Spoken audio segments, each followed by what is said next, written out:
website so people can view it later. And if you have any questions, go ahead and enter them in the chat throughout the session, and we'll bring them to the attention of our presenter, Molly, and do our best to address all the questions in this session. You could go to the next slide, Molly. Thank you. So we want to quickly introduce ourselves. And first, I want to start with just acknowledging that the Portland metro area rests on traditional village sites of the Multnomah, Wasco, Hulett, Willamette, Clackamas, and bands of Chinook, Tualatin, Kalapuya, Molalla, and many other tribes who made their homes along the Columbia River. Indigenous people have created communities and summer encampments to harvest and enjoy the plentiful natural resources of the area for the last 11,000 years. We want to recognize that Portland today is a community of many diverse Native peoples who continue to live and work here. We respectfully acknowledge and honor all Indigenous communities, past, present, future, and are grateful for their ongoing and vibrant presence.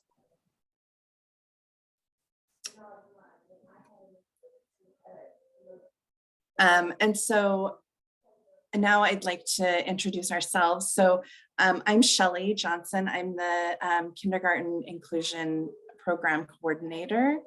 I have two sons, one of whom has Down syndrome. And so these topics are near and dear to my heart and lived every day. And particularly the topic that we're discussing today is a resource that we use, on the regular throughout our day. I am a late 40s, almost 50-year-old woman with blonde, shoulder-length, straight hair. And this evening I'm wearing a black shirt with red dots on it. And I'm wearing glasses, and behind me is a brown wall with some photos, tropical photos on it. And so I welcome you all. I'm happy to be here this evening with you and learning alongside you and sharing this information. So Maria, would you like to go next? Yes. Oh, there, I muted myself. Hi, everyone. Welcome. My name is Maria Rangel, and I'm the Bilingual Programs Coordinator. And this is one of my favorite topics. I have 3 children. They all have unique needs. And my daughter that, my oldest daughter, she's 16 and she experiences Down syndrome. I just started and her number one method of communication is through an AAC, Augmentative and Alternative Communication. I don't care about phenomenon. And she uses an iPad with the communication app, and that's her number one way to communicate. And so I'm excited to share some of my experience, help answer any questions, help support Molly and everyone. So welcome, and I think Angela is next.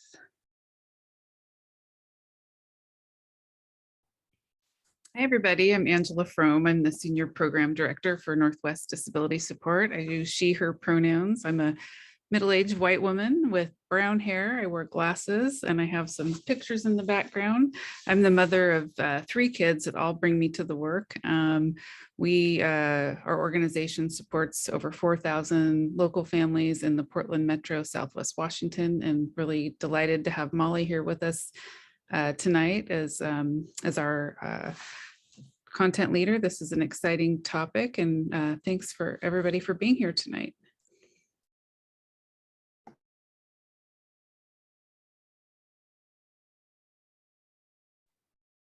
And I think I'm next. My name is Joycey, and I have 2 children.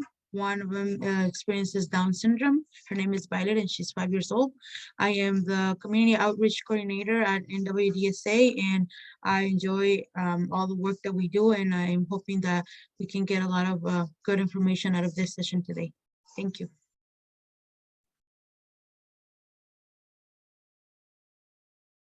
Molly, could you go to the next slide? So this evening we have Molly Hulett with us. So happy to have her and her experience. And Molly lives in Oregon City and is the parent to 2 children, one of whom experiences Down syndrome. And Molly has actually been through our kindergarten inclusion cohort. So she's experienced this whole webinar series in person in the past, and she's currently an early intervention, early childhood special education inclusion coach at Clackamas ESD. So Molly, thank you so much for being here and for sharing your knowledge and experience with us. Hello, everyone. I'm excited to be here tonight.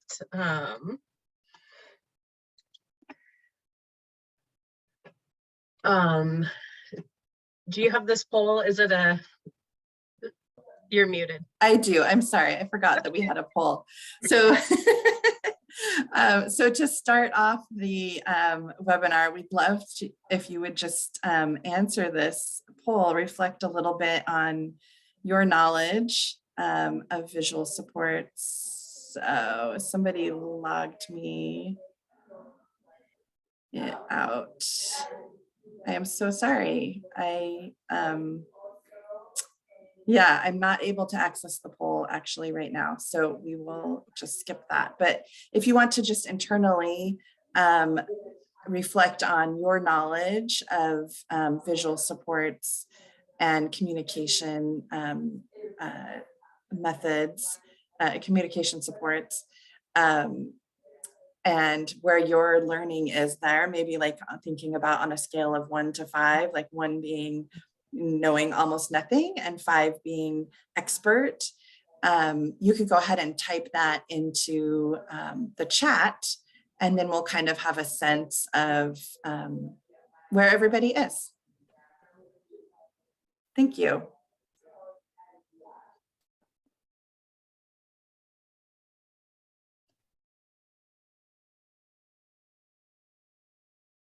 Yeah, so it looks like we have a wide variety of people with little to much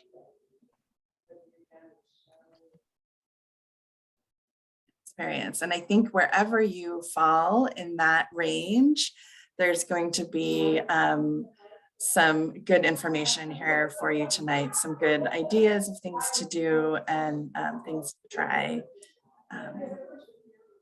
All right, thank you. Thank you for sharing that. So first, I'd like to just start with what brings you here today. If you're a mother or father of a child or professional, if you could just put that or something you would like to learn in the chat.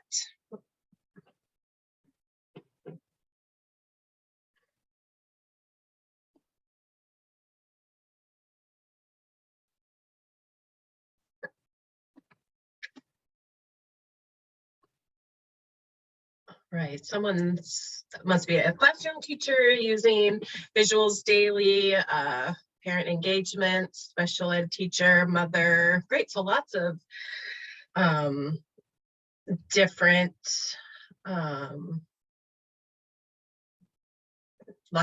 backgrounds today. So really the objectives today are to understand a variety of ways visuals can be used to support all children's learning. And one thing I would like to challenge you to do is I'm going to share a lot of different visuals and reasons we use the visuals, but I'd really like you to really focus in and maybe think about one new thing you might start doing or you'd like to try within kind of, if you're a mother, if you're a parent, what within routines of your home, or maybe if you're in a classroom, think about a strategy or something you would like to do. We're going to talk also about how you can partner with your child's school in that IEP process, and visual supports in the IEP. So this is one of my favorite videos on how we, it's just a quick snapshot to think about how we use visuals.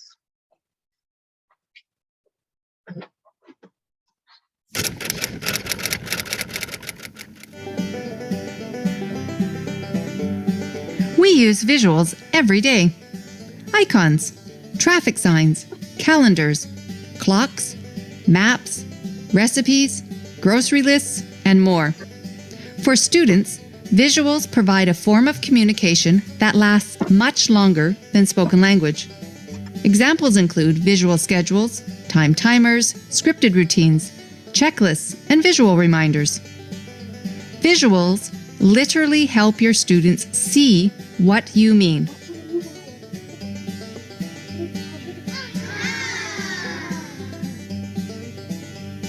For students who are visual thinkers, have language processing delays, are easily distracted, anxious, or English language learners, visuals provide comfort, predictability, and access to the same information as their peers. People often think it is helpful to repeat instructions and provide verbal prompts, but more words can simply mean more language to process. Imagine getting to a vending machine and the visuals have been removed. Don't worry, Vinny will tell you everything you need to know. Nachos, chips, cookies, Smarties, M&Ms, coffee crisp, Babe Ruth. What if the visuals on your phone were removed and replaced with someone to remind you of everything verbally? Facebook, Instagram, Twitter, email, weather, calendar. Oh, you have one appointment today. Suppose we removed all visuals from your recipe book.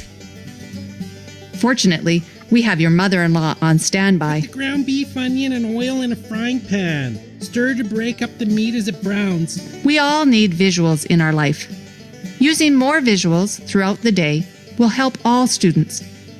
Visuals encourage independence and inclusion. They reduce anxiety and frustration. They support self-regulation and universal design for learning. Visuals, a simple, convenient alternative to repeating yourself all day.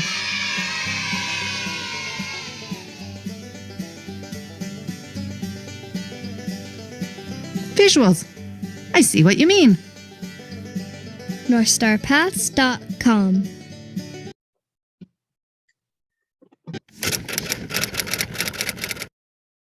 So, like they talked about, that visual supports are really just a strategy that includes concrete items, pictures, symbols, just to support or break down tasks for anybody, children, adults.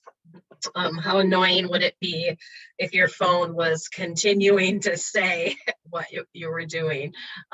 They just are really the foundation of learning.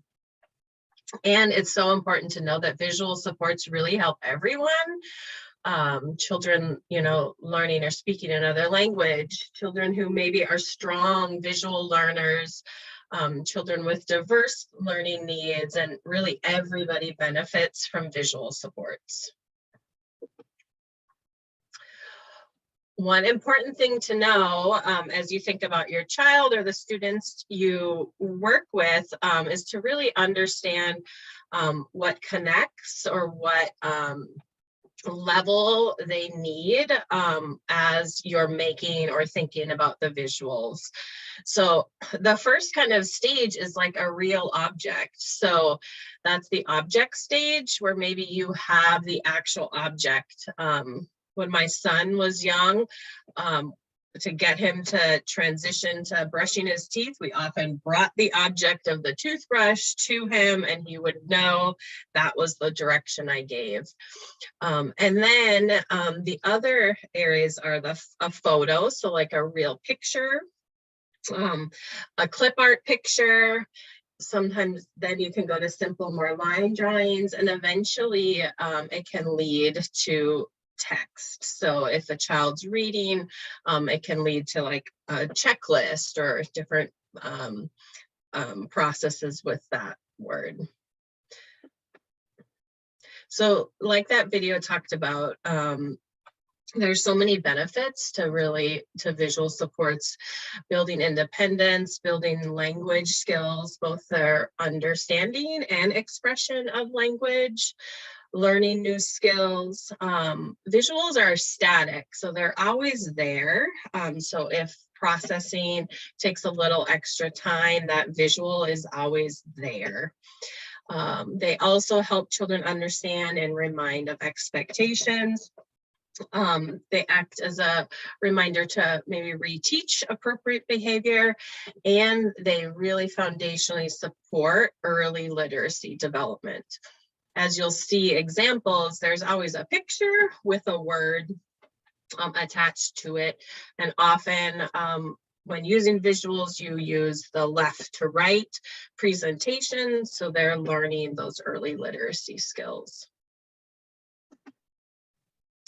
So next, we're going to kind of go through some examples. So an example of why is helping a child learn a new routine. So that could be maybe a child has not rode the bus before and they don't know what to do. So a visual sequence of what that new routine is can really help students. Or the bottom one is an example of maybe they're new to a classroom and they don't know what the sequence of that morning routine and arrival is. So sequencing out can really help. Learning a bathroom routine, all the steps and sequences can really support children. Another reason is to increase independence within those routines.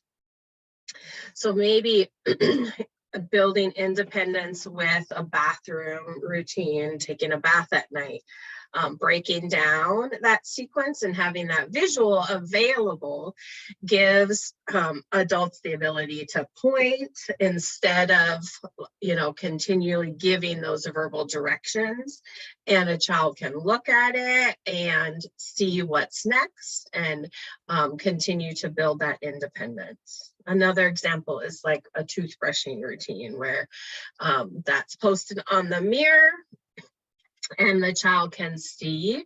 And to start with, they'll need some adult support to point, but eventually they can build that independence with that routine. Some other examples for school are maybe an art activity or, a sequence of what they're supposed to do when they arrive at school. So first they're going to cut, then they're going to glue, and then they're all done with the activity. This is an example of available on the website of a hand washing routine. So I think this came from the comics that were printed from Allborn In. And so, get the water, soap, scrub, sing a song, rinse, and do a clean hands dance. And these are available in English and Spanish on the website for free. So sometimes we'll use visuals to teach a skill we want them to learn. And this is really important when children may be showing us through challenging behavior. So that behavior is always communication, and we really want to think about what that child is trying to communicate, or what skill that child may be important for them to learn. And visuals can be a powerful tool for decreasing challenging behavior and increasing some skills. So an example that I used with my son, still to this day, as he's 12, is just some pictures of emotions. because he can communicate that with me, but not all the time. So having pictures of emotions, or if frustrated or upset, being able to communicate and show what they can do when they're frustrated or upset. Another example could be like maybe there's a student or a child who doesn't know what to do with blocks. Maybe they start by throwing blocks or hitting someone with blocks. So a visual like this, showing the child and working with the child on making a choice of what they can build, can help build those skills of playing with blocks. So another idea is teaching. So visuals can often be a great tool for teaching social skills. So using it to teach how to greet, or have interactions, can be a great, visuals can help build those friendship skills. And again, more friendship skills here is there's some example of visuals that you could have at mealtime. So if, a child maybe can't communicate or ask questions, this can be a nice tool to use some visuals to help that child ask or answer questions and increase that social engagement and friendship skills. These are some examples of communicating, asking for a turn, and being able to point and communicate that. And just as a segue, our next month's presentation is actually about behavior supports in inclusive classrooms, and this is such a key part of that. So I feel like this presentation and next month's presentation are so interlinked.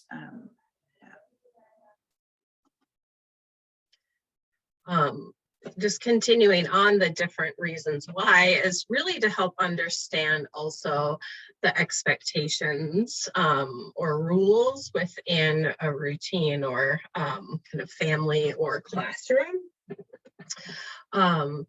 So these are the expectations, and even sometimes you've seen a lot of like visuals in sequence, but even just a picture of like, how do children know like they're supposed to raise their hand in a kindergarten classroom?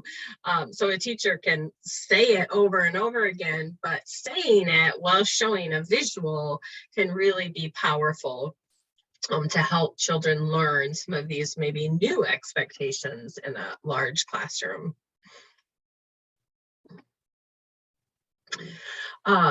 It's important also to know that like we can get fancy with using technology and getting clip art, but it can also be really simple.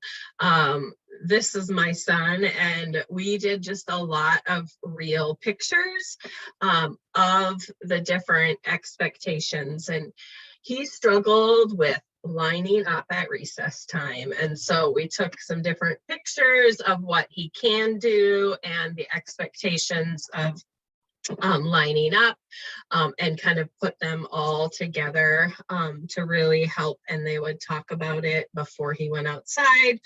And it just helped engage and really look at those expectations. And he loved to see pictures of himself doing the expected thing.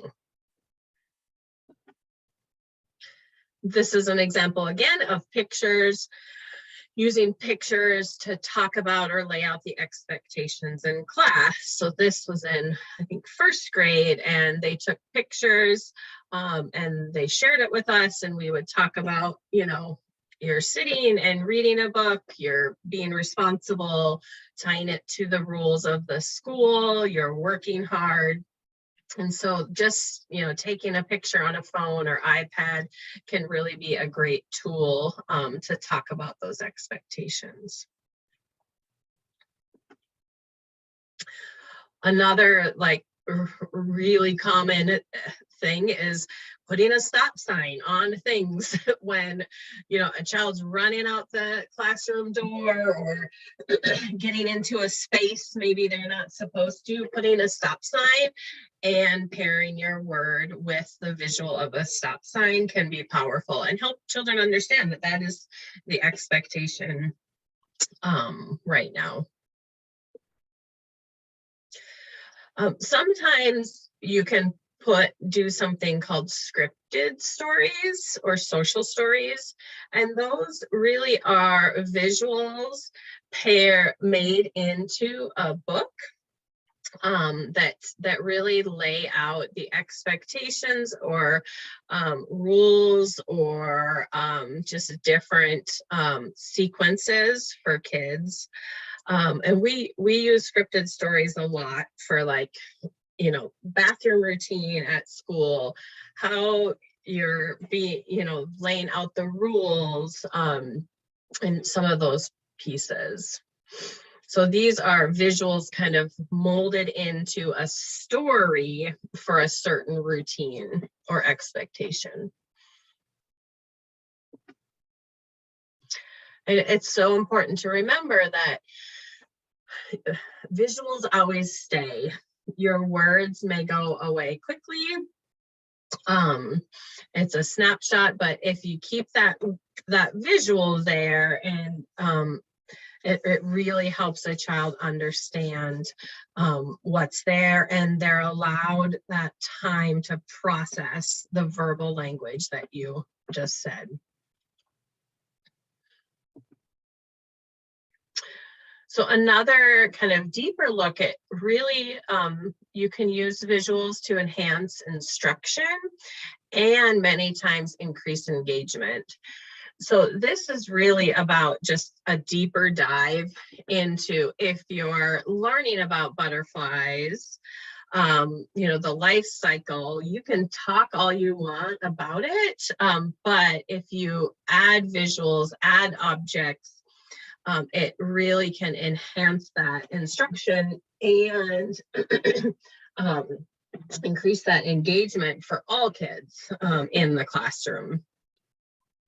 So especially in a kindergarten, preschool or kindergarten classroom, you should really have these like concrete things, these visuals to really help as you're talking about a topic. These are some examples of, you know, things from Lakeshore, kind of more so, but being able to pair and engage with books is a great way. And it doesn't have to be fancy like this. It can be a copy of the book, and you know, the child's putting this on or has them, or you're telling a story about a caterpillar, they get to hold the caterpillar while you're reading the story. I would add too, Molly, to that, like we've talked about before too, is that oftentimes too, having that ability to know what's coming that they can contribute. You think about carpet time or circle time in kindergarten, you know, how if you, or preschool, you feel like if you don't have an opportunity to contribute, or you don't have your game on, basically, when your turn comes, that can be really frustrating. Or sometimes there's behavior because you know that, you know, you have not been given the tools you need to feel like you're a contributor in the group. Mm-hmm. Yeah, that's a great point, Angela. And to kind of build on that, sometimes we would just send pictures to the teacher that really connect to, like, my son's life experience. So this is an example of, they had talked about bees and, you know, a variety of insects, and they were doing the more deep dive into bees. And my parents had a beehive, so I just sent the teacher pictures, and then, you know, it really connected to what he was and his experiences. And those were some of the most impactful learning that he would have, because he was engaged and it was relevant to his life. So pictures, just even emailing them to the teacher with your intent, or if you're able to print them off, can be powerful to connect.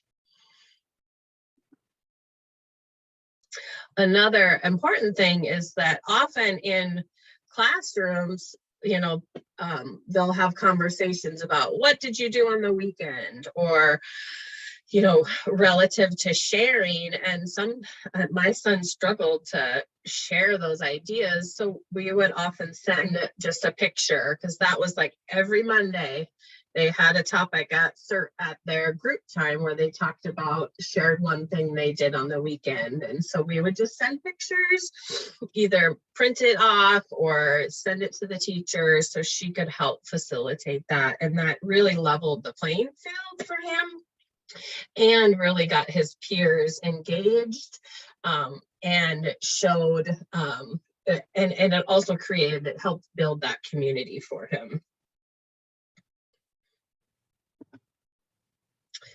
And another just pretty, low tech, simple way, I think, Shell, you were talking about this, we're just having a notebook, and even you don't have to be an artist, but drawing what you did at school so the child can communicate that, and you drawing a picture of what they did on the weekend or the night before can be a really low tech. Do you want to share?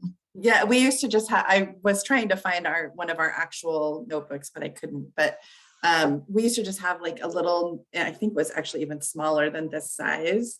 And we would just write, the date and draw a little stick figure picture of what we did that weekend, and write a couple words caption. And because my son was nonverbal until he was about 5, it was very difficult for people to understand him, and he still uses an AAC device mostly, but that was just a great way to super easy send to the school or to the preschool what had happened. And they would also do the same. They would, not every day, but many days, they would do a short little drawing of something that happened that he did during his day. And that really allowed him to be able to communicate to us too. It gave us some way in the evening to have a little conversation with him of, oh, I see you played with Play-Doh, or you were playing in the sandbox today, or whatever was going on. So it just gave us a little entry point to have that conversation. Mm-hmm. Yeah, and kids don't care that you're not an artist. So stick figures they love. And even if the Play-Doh looks not like Play-Doh or whatever, they don't care. It's really about that representation and that communication. So any questions kind of about visual supports and routines? We're going to continue talking about augmentative communication and then the IEP. But I'd like to pause and see if there's any questions. I saw somebody asked earlier about resources for getting images for creating these communication boards. And Molly does have a few slides later on with a whole list of lots of different resources. And we will also be sharing those resources out in a separate PDF document, after that we'll email after this presentation. But yes, there's lots of resources out there. And again, like Molly said, like often just drawing your own, like we have whiteboards throughout our house, and we just write what's going on that day and draw a little picture and write a word or two next to it, and little, tick boxes if it's some, kind of a checklist of things, or and it's just, and that way it's super, it's very adaptable. So if I don't have to go and find the clip art picture of we're making cookies, I can just draw some cookies, and I don't need to have a clip art. But I do think the clip art can be useful if you are, doing a more static routine like the hand washing or toileting or things like that. There are some nice clip art and other visuals available. Yeah, and I mean, I would like to add, I love low tech and high tech, and one of the things that helped me with my daughter was that I always carry like a little notepad in my purse, like little, and she had, because now she's a pro, she she had a hard time transitioning like from one thing to another. So we were at the park and she would not want to leave the park, and so I would have to kind of do a first this, then that. And so then I would help her just by putting me first. We're at the park and then we're going to get in the car and go home. And I would just do like a tree and that would mean the park. And then I would just draw my car and say, and then we're going into the car. That really helped her with the transition stuff. First we're doing this and then we have to do that. And that was just like I'm not a artist, so it was just my scribbles. And but for her it meant so much because she was able to relate something visual to what was happening then and now, and then what needed to happen next. I have a question. Can everybody hear me? Yep. Okay, great. So my question is, as far as visual supports, resources, are these the same kinds of things that perhaps would be used for lower grade levels? I'm not a teacher, I'm a case manager, I don't have my own children, but I'm just wondering, when it comes to age groups, are these types of things used for tiny learners? And if so, that might be a good place for us to look. I don't know. So this tool really is for all learners at all ages. And specifically, like my son is 12 and has, we started with lots of visual supports, like the pictures that I saw, but now he benefits from more written checklists and language and does well with those instead of me telling him over and over again to clean his room and then do the dishes. So it's really specific to the individual child's needs, but we all use visuals every day. So it's really according to what that child needs, and is not age level specific. Okay, and then is PECS a system that is commonly used? Yeah, so that's where we're headed with. Okay. So augmentative and alternative communication is something that some children may want to utilize. So that is typically for children that maybe don't yet have verbal language, or maybe they struggle to put more words together and need some support with that, or they really need that augmentative communication in order for them to engage and participate in the grade level content. And so this really should be focused on the child's individual needs, and should be done in coordination with a speech language pathologist who has that expertise, and really should be analyzed and looked at within the child's day. So what do they need to engage and participate at school and or home, and most of the time both. I'm going to share a few examples, but it's so individualized. You really need to work with your team and or the speech pathologist. So sometimes there's something called POD, which is a communication book that has layers and lots of, and my son used this for a while before we went to a higher tech. You had mentioned PECS, and so PECS is a system that can be used. This is just a picture exchange communication system. And I'm not going to go into a lot of depth because it's really something you should work on and see with your child's team and the speech therapist, and figure out what's right for the individual child. There are other things like core boards. So this is a specific board that can be utilized to enhance that communication. And then, of course, we have high-tech options all around us.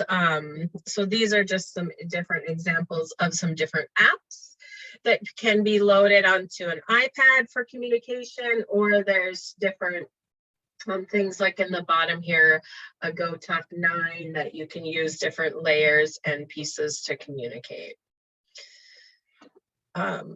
So if, you know, and my son still uses assistive technology, it's just so important to know to work with your team. And as part of your IEP in that transition meeting, you can request an assistive technology evaluation be added. It's not necessarily on you to be able to provide the iPad and provide the technology and apps. The school can utilize that, or there are often grants available if you work with a speech therapist. One thing I want to add is that most kids, individuals that experience a disability are connected to their developmental disabilities county services. And I know that my daughter, that's how we got her first iPad and her first communication app that she used, because the communication app that she uses cost us a lot of money. So I couldn't purchase the iPad and then the communication app. So her services funded that for her so she could have that at home. And there are, so that's the augmentative alternative communication, and the visuals just are great, but sometimes there are different apps too. So these are a few of the different apps that are available that are pretty reasonable. I think there's some free first then visual schedules. ChoiceWorks is an app that you can put together a schedule, and the child can like move things over when they've completed it. Pictello and Special Stories can help you take a picture and add and make a little book about a routine. And one of the easiest is actually really just to use your phone, and you can set up your phone to be able to like add the pictures in a folder and just kind of go through the pictures. So there are some different apps too that you can load to your phone or an iPad to. So how are visuals a part of the IEP? And the main, a few things to think about is really, my son still has visual supports on his accommodations page of his IEP. And AAC can go on there. You can also add those visual supports or under your parent concerns. So I know I still to this day say things like, one of my concerns is that the visuals or my son is able to communicate his wants and needs that align with the curriculum. So you can add that into your concerns. If you can also add it to your child's portfolio in the What Works area, you can request that evaluation as well. So one thing to know is how you can support your child now. And I'd encourage you all to think about what works for your child. If you're in preschool, get copies of things that maybe were working in preschool. Use them at home over the summer to really help them understand routines and how to utilize those visuals. Molly, I might add too, choosing things, I'm thinking low tech as well, choose things that are really important to your child, or that, that I think about, we used to go grocery shopping, and we might cut out pictures from the ads or from cereal boxes or fruit or different things like that. And you can laminate them, stick them on a keychain. They were able to hold them. They were able to navigate it, you know, things at school, or, you know, maybe I'm feeling like, you know, sad or happy or whatever, using icons and using images and pictures of things that are important to them, because some of them can be kind of abstract too. So that felt helpful. You know, when we were thinking of, well, pre iPads and all that stuff, and sometimes those things get broken too. So having some things that can get tossed down and it's not a problem. Yeah. Thanks, Angela. So any specific questions? We're going to talk a little bit about how you can make it and some resources for making them yourselves, but I'd love to see if there are any other questions. I have a question. Well, my daughter, she's 5, and we're definitely working on the transitioning.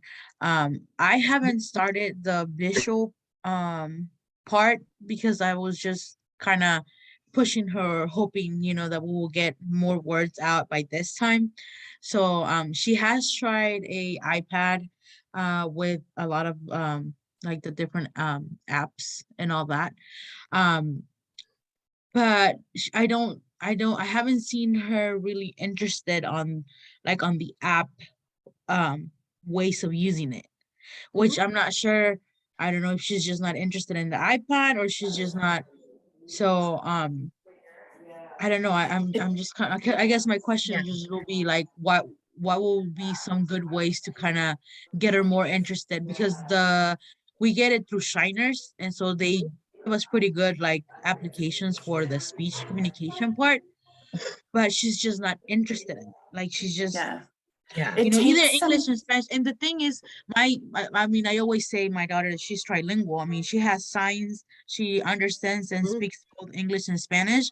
So the beginning, it was kind of frustration. Do I just want to keep her in the Spanish? Do I just want to keep her in English? And then when they introduced the iPad, it was kind of like, okay, we can do this, you know, because I know she has a lot to say. But it just it's been hard to get her to work with the iPad. Yeah, so I would go back to what Angela said earlier about what are the things that she loves and like what are her interests. Because my son didn't like to communicate what everybody else wanted him to communicate. He wanted to share things about what he did, or share his favorite TV shows and be able, so I really like encourage you to think about what she loves and what she like is excited to, what her interests are, and start there, because you can really build around that. Because if, you know, if her speech therapist is wanting her to communicate the food she wants or whatever, and she just really doesn't care about food, or she'll eat whatever's in front of her, like that might not be the place to start.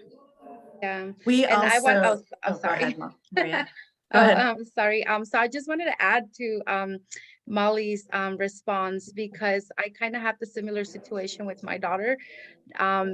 She is also bilingual, Spanish, English. And so at first I was so focused on like getting any verbal communication out of her that I thought that if I started using any assistive technology, it was going to take away from that. But little did I know that when I started using the communication app, it was modeling the words for her, and she started having more words and forming sentences verbally. So that's like a common thing that I know that it's on a lot of our minds, where it's like, if I implement this support, is it going to take away from her ever saying words or whatnot? It actually increases more. And another thing is that she was at first, she didn't take interest in her iPad and multiplication app, but I began to make it a form of communication for everyone in our house. And she has her sibling that has always been her her best friend. And I would sit them down and I would tell my son, they're 11 months apart, and I will say, hey, Gio, can you sit down with Ruby for 5 minutes and have a conversation with her on the iPad? I want you using the communication app so that she sees that you're using it and she starts to see it as a form of communication that she can access.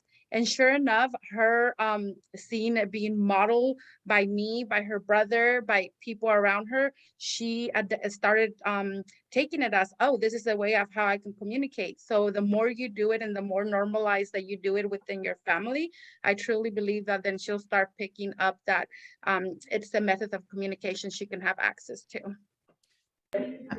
And just adding to kind of the multilingual aspect of it, my son is also, I used to say he was trilingual, German, English, and ASL.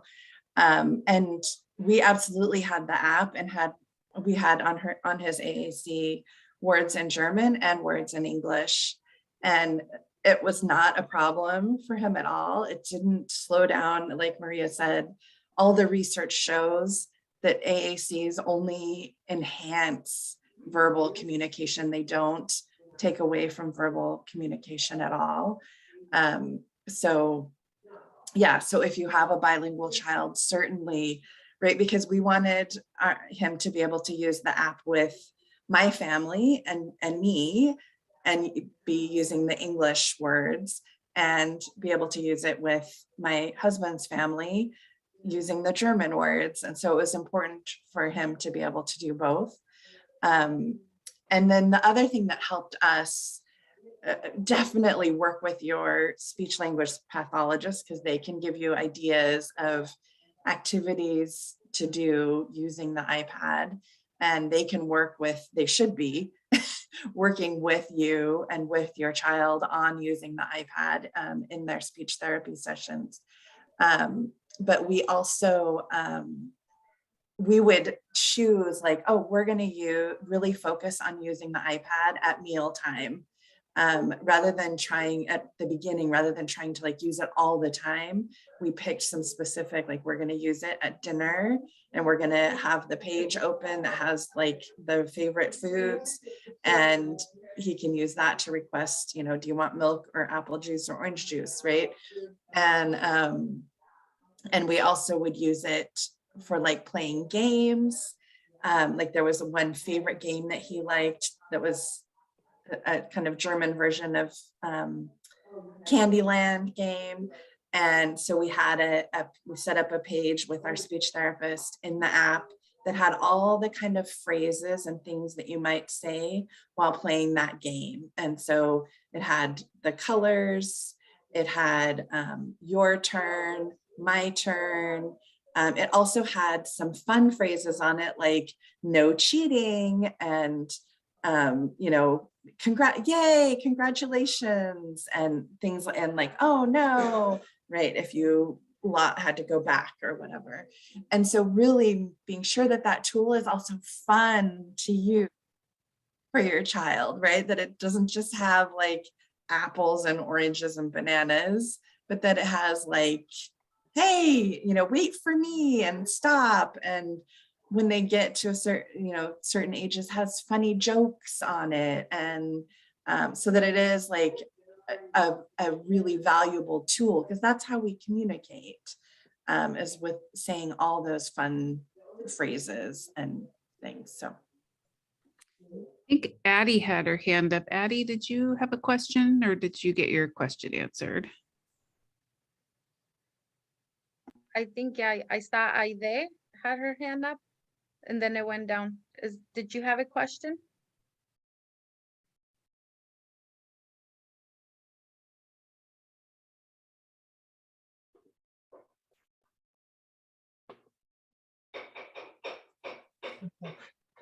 Are there any other questions anyone has? I have one more question. I can't figure out how to raise my hand. I'm interested in the language thing. I'm bilingual case manager, and I studied a lot of languages. I know that flashcards are kind of helpful. I'm wondering about the transition into academic pursuits, like vocabulary building and learning other relationships to images to learning. Is that something that, at what point does that come in, and are flashcards used for kids that need visuals? Yeah, so kind of depending upon the child, some of that vocabulary could be within the iPad app, or if you're talking about the life cycle of the butterfly at circle, that the child should have access to some way to communicate, and answer those questions. So it might be, on the iPad or the technology, or it might be in a low tech kind of form where they can engage in that. So yes, vocabulary is important to be within that, and allows that child to connect and opportunity to engage with that. Yeah, and I would just add that with my daughter being bilingual, she actually uses 2 communication apps, and one of them is bilingual. And on the image, it says the word in Spanish and English, because there's some words, there's like 20 words that she only wants to say in Spanish and in English, vice versa. So so she has access to that. If she wants to say water, or if she wants to say agua, then she can just hit the picture of water and it will say both of the words for her.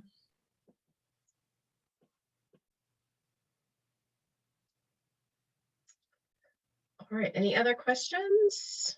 We'll move on. So I do see a question, Molly. Okay. Christina, is it? If you want to unmute. Yeah, the gentleman that spoke about some of the words in flashcards, and with my students, I have both Down syndrome and my own daughter being Down syndrome. I have children with autism as well, and they're also very, very visual.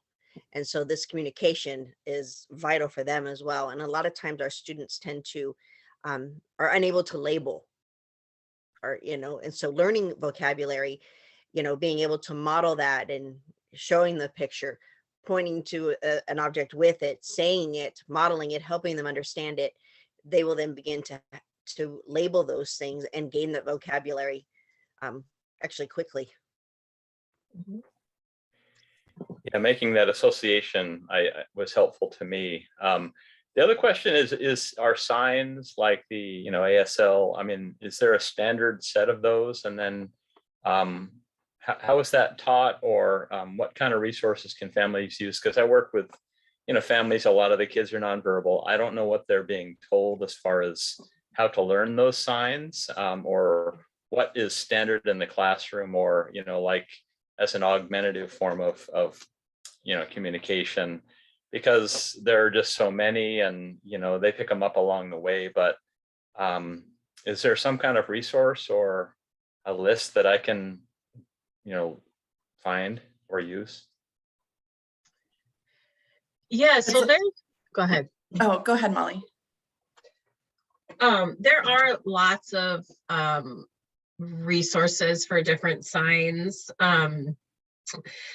just on the internet. So, and there's also some sign like dictionaries where it actually has a video of someone like doing the sign, because a picture of a sign is not always clear because there is typically movement, or as you're talking. But Shell, do you have a specific? Yeah, I was just going to say that, again, similar to using assistive technology, AAC communication, sign language does not, it's been researched, sign language does not take away from the child's using verbal language. It actually enhances their use of verbal language, which oftentimes people think the opposite. It is kind of encouraged to teach children the actual American Sign Language, or I'm sure there's a Spanish version of sign language, and perhaps there's Mexican Spanish version of sign language is probably different than the whatever Costa Rican version of sign language. The British Sign Language is different than American Sign Language. And so we do encourage families to use the language that is widely used within their region. And some people mentioned in the chat, signing time is a great video series, and it's available in libraries and lots of places.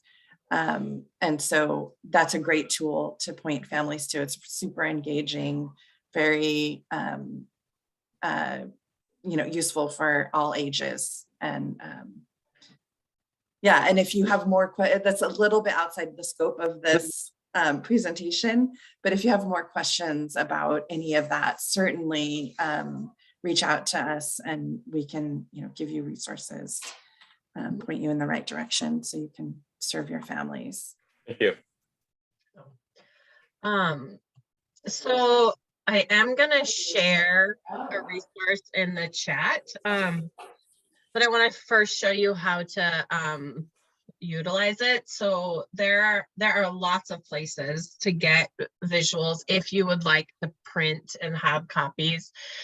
So I created this resource guide, and it's just a slideshow, and you just click on the link and it brings you to a website that has a free download. This is a scripted story about brushing teeth, and for Spanish, there's a Spanish link to most of these resources as well. So there's a Spanish same story about brushing your teeth and kind of the sequence of that. So I will put this in the chat for those. I believe it's ready to be, if anybody can click on it and explore those resources. But one thing to know, and then there are a couple of websites that have lots of free printables. There's a Head Start Center for Inclusion. There's a California Inclusion, which has lots of different printables. And there's a website called National Center for Pyramid Model Innovation that has lots of free free resources in Spanish and English. So those are my top 3 go-to, but Pinterest has tons of stuff. There's lots and lots of resources available. And these are the resources that I mentioned we'll be sending out to all of you too. Yeah. So one thing to know is that you don't have to have a printer. You don't have to, you can make your own. So if you can use a laminator, Amazon has laminators, like little laminators for $20. I think I've had my laminator and the sheets available.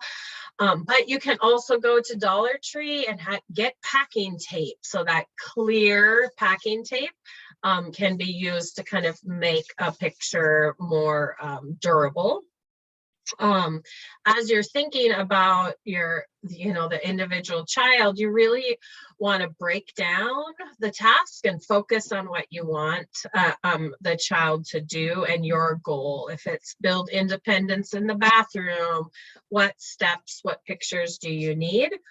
And always pair the picture you're presenting with the written word. Even if your child's not reading yet, we want to pair that for that early literacy. And it can be just handwritten.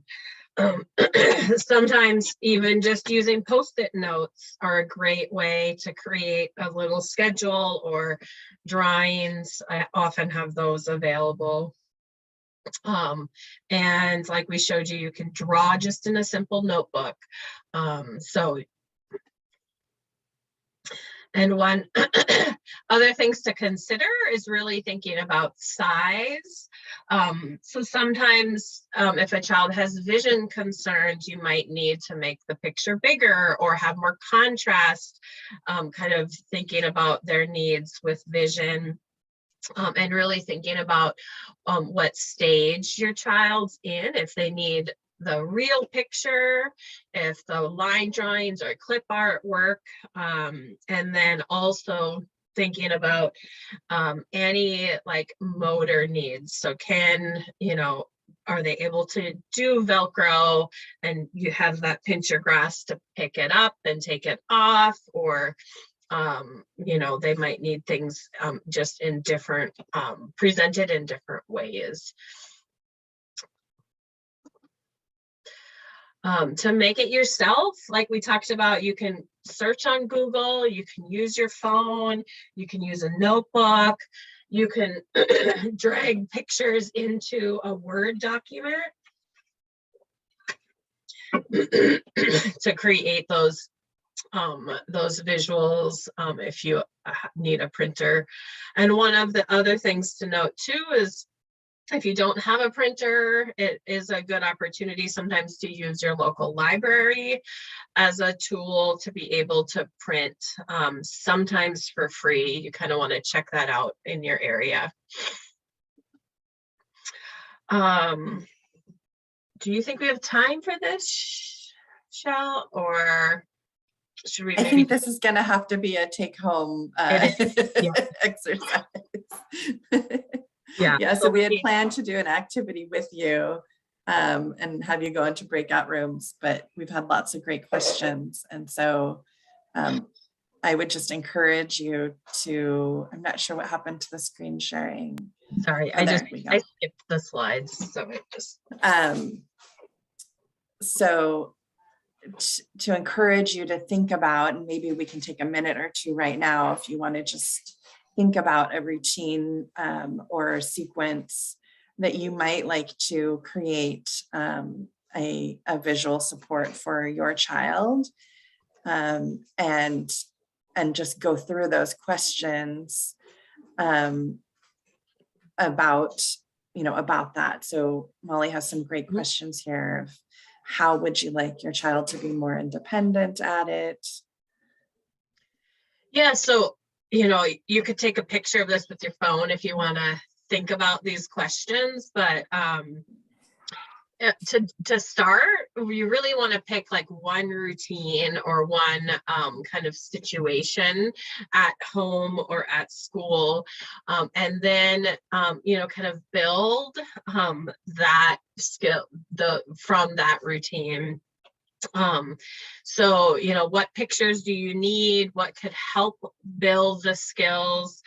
What kind of pictures are best for your child? And then kind of get your list together and search or draw, use Post-it notes, draw, put the word up and be able to kind of put those pieces together.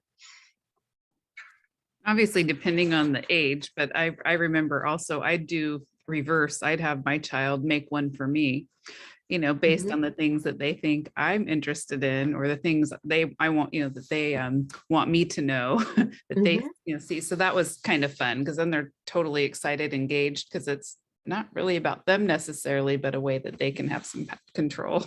Yeah, that's a good idea. It's also a great place to engage your maybe siblings, right? Like older siblings that really like to do art and like to make, do craft projects. Like it's kind of a fun project to think about, like, how do I get dressed? What are the steps in getting dressed? And what could that look like? Yeah. And I just wanted to mention that if you want support in doing this, right, if you're trying to figure out a routine and what are the steps and how do I break it down and, how does this all work?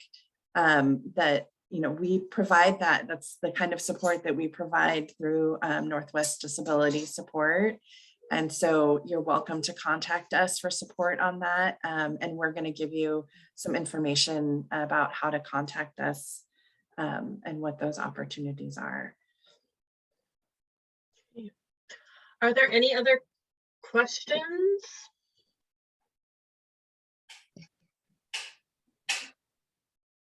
Right. Thank you so much, Molly. So we did have another poll, which unfortunately I don't have access to, but If you want to just think for yourself how your learning has, what your level or how much you've learned, I guess, through this presentation. If you've learned something, you could, like on a scale of 1 to 5, like 1, my knowledge has stayed about the same. 5, like I learned a lot. We'd love to see where your learning is in this topic, and you can go ahead and post those in the chat.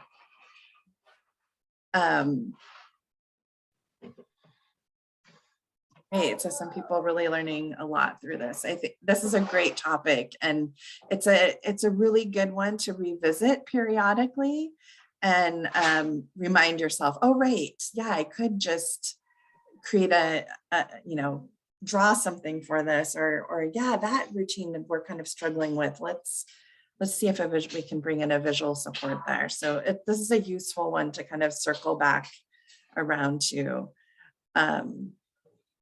And so I just wanted to, as I mentioned, we provide IEP support, including on topics such as visual communication, visual supports. And so you can contact either Maria, especially if you're wanting Spanish support, Maria Rangel, or you can contact myself, Shelley, and our contact information is there. We also, every Thursday afternoon from 12 o'clock to 2 o'clock, we have a drop-in Zoom support. And you can register for that by going to the events calendar on our website. So that's abicommunity.org/events. And you can find that event every Thursday. And if you can't find it for some reason, just email us and we'll help you find it and get registered. And support is available also outside of that time, but that's when we have it pre-scheduled. And this webinar is part of a whole webinar related to our KIC program, which is our kindergarten inclusion cohort program. And you can see on this slide, we've already had several webinars earlier this year. And I just want to encourage you to mark your calendars for May 12th at 5 o'clock, when we'll be having our behavior supports and strategies webinar, which is also a hot topic. So I encourage you to come to that. And of course, you can register for that also on our website, on the abicommunity.org website. Or you can always email us if you can't find that. And you'll get a reminder email to register for it as well, because you're now in our list. And someone asked, will there be the All Born In conference this spring, summer? No, there will not be one this year, but look forward to one in 2023 in spring. And I believe it's in May. Is that correct, Angela? May 2023? Yeah, well, we don't have a definite yet, but please stay tuned. And if you sign up for this event, then you will automatically get email notification of upcoming events. So thank you. Yeah. And then finally, there's going to be a survey when you exit this Zoom. And if you respond to the survey, you'll be entered to win this visual support tool. So this is a great one. I have this with my son, and it's super useful, very portable, and really useful to use. For all ages, but it will be great, a great entree into the visual support land. So